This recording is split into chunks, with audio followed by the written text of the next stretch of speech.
everybody, Quantum here, and in this video I wanted to go ahead and do a deck profile on something that I've been wanting to make for a long time. If you've ever watched my channel, you know I'm a huge fan of Robin Hood and the movies, obviously, from back in the day. And he's really a theme character that we can focus the deck around finally, now that we've got some additional new cards in Shimmering Sky. So we have an Emerald Steel focused damaged base deck that we're able to tech out with Robin Hood. This is not like a super meta deck, obviously. Like, it's a bit of a step back from the usual content we make, where we try to really push and find what could be good in the meta and be competitive. This is going to be more of a casual deck that you can definitely take to the league and have a lot of fun with. It's still capable of winning, though. It's, because access to steel cards and emerald cards, some of the most powerful colors in the game for sure. But it is very expensive, as you can see here. So keep that in mind. There will be some substitutes that you can make, and we'll discuss those to make this deck cheaper and more accessible. But let's go ahead and jump straight in. Starting off, we've got 34 steel cards and 26 emerald, 43 inkables and 17 uninkables. This is a little bit higher than I would want to be, but unfortunately, in order to play some of the steel cards that you want to play, you do have to go a little bit higher on the uninkable count. The card draw engines that we play in the deck should help us offset, hopefully, bricking and not being able to ink and play the game. And I did experience that actually in my gameplay videos, where it looked like my hand was bricked, but because I was drawing some cards off Diablo, off Beast Tragic Hero, I was able to refill my hand quite quickly and continue on with what I was trying to do. Again, very expensive cards, but we can look at some substitutes when we get to the actual card pool here. 42 characters, 13 songs, 3 actions, and only 2 items. Again, the link to the deck profile, or the deck, I guess, in and of itself on Dreamborn will be in the description, so you can definitely check that out directly if you want as well.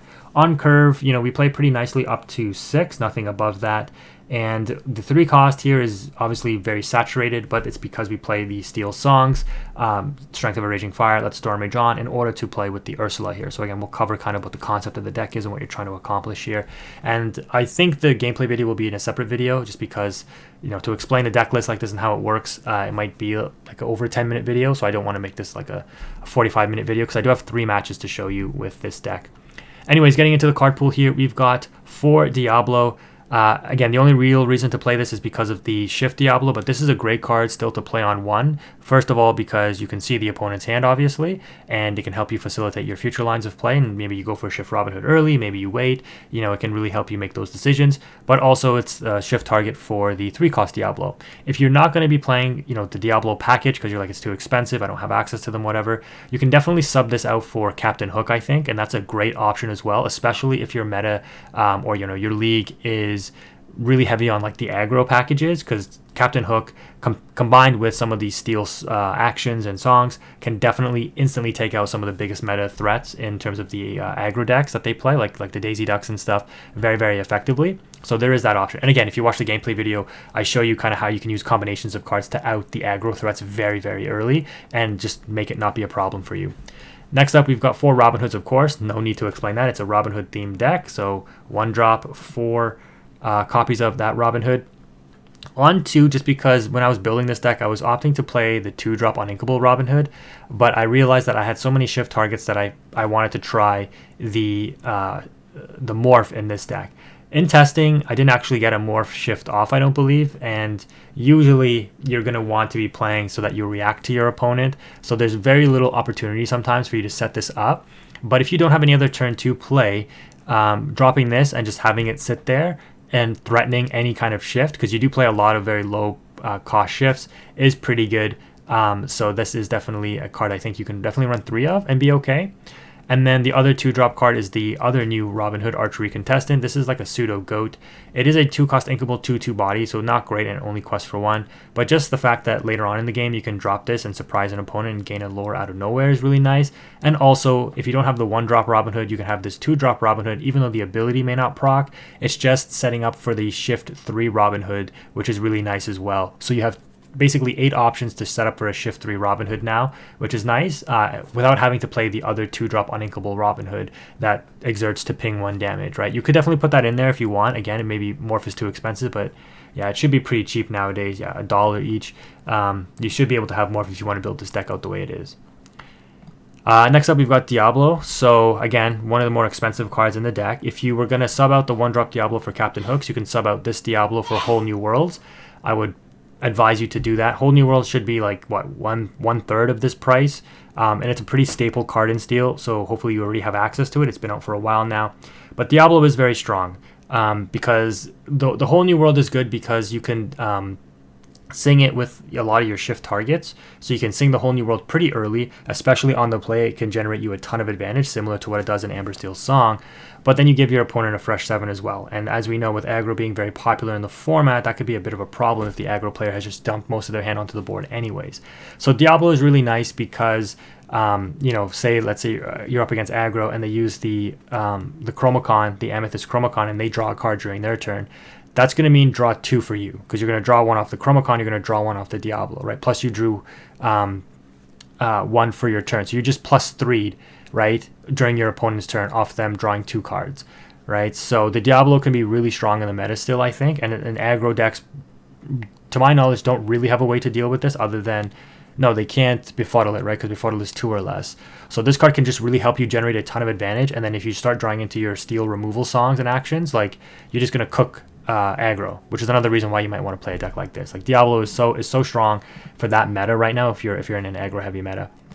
And Ursula is helping out Robin Hood and the gang by just being an absolute monster when it comes to singing those steel songs still. This interaction ever since set 3 remains very, very powerful because you can go pretty wide on your board and get a lot of value off Strength of the Raging Fire. As you can see here, quite a decent sized low drop pool. That means, if you just go wide, you can deal 3 damage on a strength times 2, so 6 damage out to the board, which allows you to, start finishing things off with your other songs or characters. Next up, we've got Chief Bogo. So this is an experimental card I was testing in here. I think it's decent enough at 2.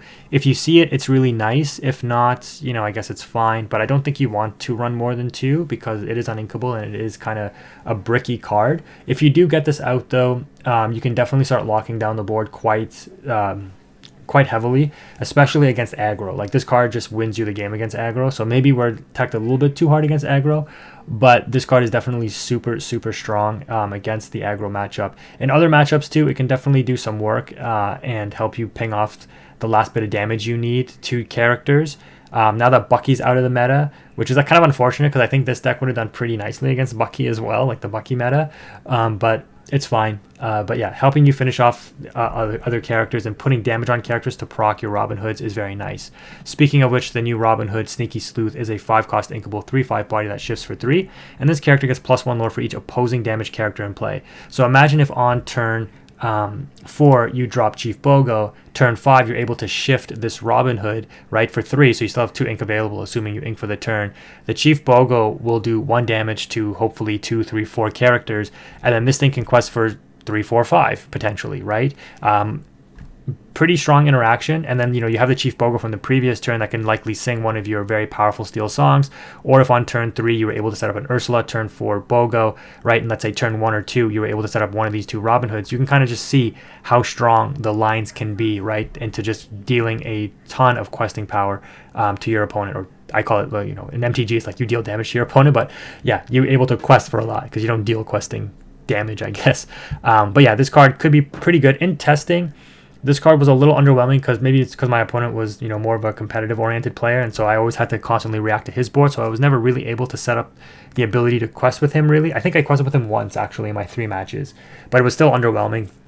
But technically, depending on the opponent and the matchup you go up against, this card can be really good. And if not, it's still a shift 3/5 body that has the potential to go big, which is really nice. And then if it's not good in the situation, you just ink it. Plus, it's amazing artwork, so how can you not like it? And it's Robin Hood, right? Amazing artwork on a Robin Hood, a banger in my books. Beast Tragic Hero is another one of those, expensive cards that, it helps with the morph shift. Being able to play this out on 3 potentially is huge. You never really see that in the game, but getting a card draw engine, drawing 2 a turn for my Yu-Gi-Oh players out there, time tearing Morganite without the drawbacks is really, really strong. It quests for 2, and then you can always run into something or self-damage it with one of your songs or something if you need a big body, like a 7/5 body, to start running into locations, right? So a lot of relevance for this card still. If you didn't want or don't have the money to buy beasts, you don't want to invest in beasts, you don't have them, the Donald Duck that draws you and your opponent a card could be an option. Obviously not ideal, but you just want another form of card draw in this deck. I think that's really important. And between Beast and Diablo, right, they're they're very, very strong in order to facilitate that, and that's what makes this deck kind of competitive. But yeah, if you didn't have that, I would say the Donald Duck, which is an uncommon, right? So it should be only like 50 cents. Pretty cheap alternative. Next up, we've got Robin Hood, Champion of Sherwood, the card that the whole deck is kind of, I don't want to say based around, but yes, this is one of the more expensive cards that I think you would need. It's a Robin Hood deck, right? So naturally you're playing the big boss character, Robin Hood, and this is one of the boss monsters for sure, or boss characters. Not much to say here, right? Now that you have an additional 4, well, I guess technically 7, because morphs plus the 2-drop Robin Hood, you have a lot of potential early shifts for this card, which is really, really nice. As we know, this card coming down early on 3 is just an absolute tank. It's gaining you lore on challenges. It's taking out aggro threats. It's a beefy body that's hard to out. It's a Singer 5. Like, we've gone over the benefits of this card over and over again. And to be fair, the uncommon Robin Hood kind of does, similar things. A 3/5 body, only 1 less toughness, but, still can take out a lot of threats before it's outed. It doesn't net you card draw or lore when it's challenging, but it's still a 5 Singer. It is inkable, and it could potentially quest for a lot more, right, depending on how the board state and how things go. I wanted to try out the Beast Relentless, but in testing, I never actually got to use this, so I think this card might be worth cutting, because you might just be more inclined to play something that, again, can be a little bit more reactive to your opponent's board. This card, technically, though, if it comes down and it survives the turn, it can either quest for a lot or just use the ability to keep readying itself up and outing your opponent's threats. Like, imagine an aggro board that's fully exerted, right? And, I mean, it's pretty telegraphed. You already have this on board. You're able to take out all of those 1-in-1 bodies with this, like, 5 different times, right? Before this card gets outed itself. So again, just another hard check to aggro, being kind of like a pseudo Scar, just without the rush, which admittedly does make it kind of bad, but it does quest for 2, and it keeps readying itself up upon any kind of damage hitting the board. So again, just a little bit, I don't want to say a gimmick, but maybe Robin Hood and Beast teaming up a little bit here. If you were going to cut this card for something, I wanted to try the new Arthur. That's a 7 cost, because it can shift on morph, which is nice, and it shifts for 5, I believe, to give one of your characters the ability to challenge a readied character, challenger +2, and resist. The only issue is it's another uninkable, and we are already at 17, right? So that's why I opted not to run the Arthur. I didn't want to go to 19 uninkables. The fact that this card was inkable did come up in some of my I think one of my 3 matches where I had to ink this. So if this was an Arthur, I would have just been like bricked. I think I had to ink this in order to play a Beast Tragic Hero or something. Like that's what I had to do. So if this was an Arthur and I didn't want to ink the Beast Tragic Hero, then I would have no other card draw engine online, right? So unfortunately, these are some of the hard decisions you have to make, not playing everything you want to play, but I don't know, maybe there'll be another build we can use Arthur in. And then finally, being a damage-based deck, of course, we are going to be running 4 of the Tinkerbell, which also can shift onto the Morph. So you can see why we're opting for Morph here, just a lot of additional shift targets, not only the Robin Hoods, but the Tinkerbell and the Beast as well, which can be very powerful. This card coming down in combination with Chief Bogo, which I did get off in one of my games, just deals 2 damage to everything on the board. Absolutely insane. And if you have more Tinkerbells to follow up with, like, you're dealing another 2 damage to everything on the board. So just a very, very powerful interaction still coming down and just, yeah, dealing tons of damage, getting around ward too, right? Because this deals damage to everything, not just a targeted thing, which is very nice. And that is the character count and some of the decisions for it. So a lot of variability in choosing how you want to play, but I think that this list played more or less pretty well. The only change I might make is taking out Beast Relentless. As for the actions, we got 3 Babooms. Probably want to up this to 4 if you think you need more gas against aggro, but as you can see, we're already pretty teched out against aggro, and even if aggro gets up to like 10 or 12 lore, by that point you hopefully will stabilize enough that either your Robin Hoods, your Tinkerbells, if you have a Chief Bogo in rotation, your Ursula Deceiver with their songs, are going to do enough to slow them down to prevent them from going over the 20 mark, or getting to the 20 mark and clutching out the game. So I don't think you necessarily need too many checks, but one of the nicest interactions is like Robin Hood on 1, and if they go like Daisy Duck, and then they pass back to you, or let's say they go Daisy Duck on 1, sorry, they're on the play, you're on the draw, they go Daisy Duck on 1, you go Robin Hood on 1, they go turn 2, develop some other threat, and then quest with Daisy Duck. You can go Robin Hood, take out the Daisy Duck, and then Baboom to finish off the Daisy Duck. So the Daisy Duck only gets 1 quest in before the 4 damage is dealt to it and it gets outed. That's kind of one of the main interactions. One of the other reasons why you might want to run Captain Hooks and Whole New Worlds instead of the Diablo package, because it just gives you way more play into the aggro decks that might be so popular, and other decks, right? Any other 1-drop, 2-drop decks that play characters. The Captain Hook into Baboom is a very strong line, dealing 5 damage to anything they might put on board immediately. And then for the song package, I was on 3 Grab Your Swords, but I opted to reduce this and the Zeus in order to cut back on inkables, and I put in 2 Robin Hood bows. So I didn't want to play like 4 Zeus, 3 Grab Your Swords, and the Robin Hood bow, because that would have, again, put me up really high on the uninkable count. So I cut these 2 uninkables, I put in these 2 uninkables, and that's probably why I put in the 2 beasts, is because they are inkable. But the Storm and the Strength at 4 are a must because of the Ursula. Just helps you facilitate the game plan. And also proc the Robin's bow, which says you can deal 1 damage to chosen damage character or location, which is actually kind of relevant. Again, if you watch my gameplay video, you'll see kind of how this comes into play. But this is pretty good, actually, because it also has the ability that whenever a character of yours named Robin Hood quests, you can ready the item and then deal a damage again. So I hopefully I didn't make too many misplays, but again, it's the first time I'm playing the deck.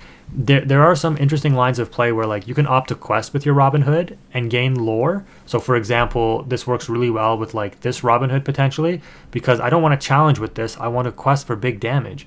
And if I'm able to just quest with this and then ready this up and deal another point of damage, that's 2 damage off of this thing, and I still was able to quest with my Robin Hood for hopefully a decent amount of lore.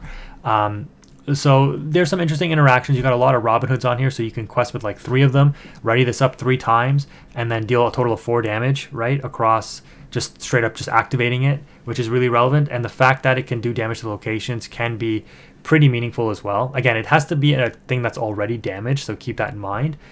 So the character already needs to have damage on it, but that's why you have these songs and the Chief Bogo and Tinkerbell, right? Because you'll very easily just put damage on everything, making the Robin Hood's bow live in almost every scenario. The Zeus is still one of the best, if not the best, steel removal card in the game. Can be sang with anything from Chief Bogo to the Tinkerbell, so a lot of singer targets can be sung early, even if you shift Robin Hood or Beast early, or Tinkerbell. Well, I guess Tinkerbell comes down on 4 anyways on shift morph. But yeah, just a very versatile card, very, very powerful. And then, of course, because you're playing 13 songs and 3 actions, a total of 16 in total, you have a lot of discard fodder for the Diablo if you're opting to play this package. So you can see the deck still synergizes nicely. It's almost like we subbed out Bucky and put in Robin Hoods, right? All those Floodborns that were just there because they were Floodborn to trigger. We've replaced Bucky with Bogo, and we're still playing kind of an interesting package here going up on the top end. So yeah, that's the deck. Hopefully this video isn't too long. If you liked it, make sure you drop a like, and linked in the description and probably pinned in the comment section will be a link to the gameplay videos. So yeah, make sure you check those out if you're interested. But yeah, let me know what you think. Thank you again for watching. Quantum is out.